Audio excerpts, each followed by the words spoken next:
Hello, everybody. Ben here from Happy Hannon Studios, bringing you the fastest review in the Midwest today.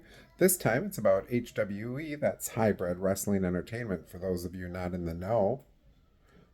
In their last event, Red Raider Rumble, that came to you from Pulaski, Wisconsin.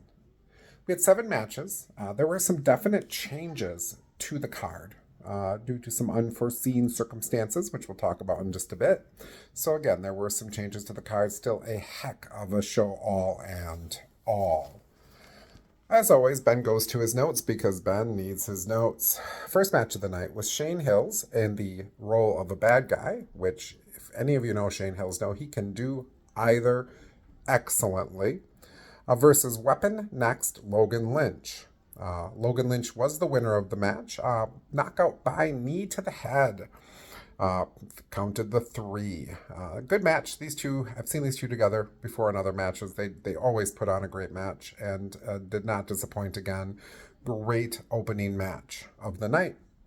Match number 2 was supposed to be a multi-wrestler gauntlet match. This turned into a one-on-one match between Short King and Suave. I think Short King. I think that's what it is, Short King versus Suave, and I think it's Suave. That's what his tights said. Winner was Short King. After the match, Suave got to pump up the crowd and kind of get people ready for the rest of the night. Good match. Haven't seen either of them a lot. I did see Short King in another match. Never seen Suave before. It was a good match. Let me get my rankings. First match of the night, Shane Hills Weapon Next, was an 8 out of 10. Next match, I'd give it a 5 out of 10. I don't know if the two haven't worked a lot together. There were just some moments where you could tell they maybe haven't worked a lot together. Still a good match, though. Match number 3 was scheduled to be John Savage versus the Mad Dog of War, Cujo, which if you look at those two together, you've got John Savage, a relative newcomer to wrestling, however he was a ref for many years, versus the Mad Dog of War, Cujo, who's a monster. John Savage played the bad guy. I have never seen him do that before. This reporter found out that he found out just when he got there that he was going to be the heel. Match turned into a 3-way match when Ragnar the Ruthless joined the match. Now, Cujo was knocked out early with a blow to the back of the head, made his way to the back of the back. And so really it was Ragnar versus John Savage. Put on a good match. Savage looked really, really good. Again, he is a relative newcomer, so to see him put on a good show is always awesome. Cujo did come back out at the end, got some comeuppance to John. In the end, though, Ragnar did win with a heck of a fun finishing move, kind of an RKO-ish, flippy-ish thingy. Good move. So again, Ragnar won. I would give the match a 7 out of 10. I think it would have been a 10 out of 10 had all three got to be in the entire match. Match number 4 was supposed to be the Brotherhood of Wrestling versus the Love Shack. This reporter again learned, I got a scoop, everybody, that the Brotherhood of Wrestling had a car accident. Now, good news, nobody was hurt. However, the car was hurt enough that they couldn't make it to the match, which I'm very sad. I was very excited to see them in because I know one of them, the other two I don't know, and I would have loved to have seen them again versus the Love Shack. So, however, thankfully, we still had a match. It ended up being XTC versus Ethan Matthews.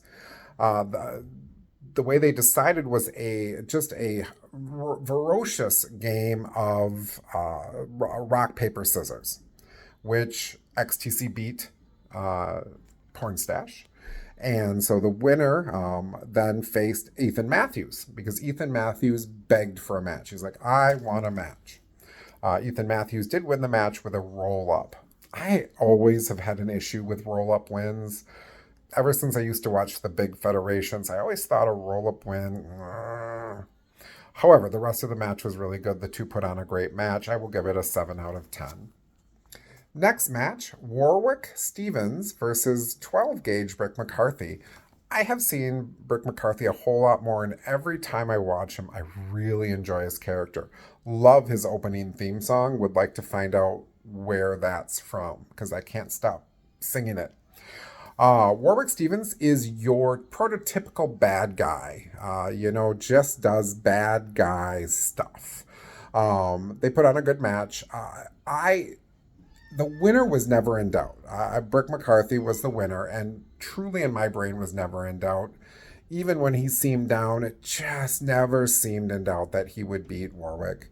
But Warwick did all the good bad guy things, the stomping on the leg, the working on a limb, just really did the bad guy role to a T. If you looked in the dictionary up bad guy, Warwick would be the one.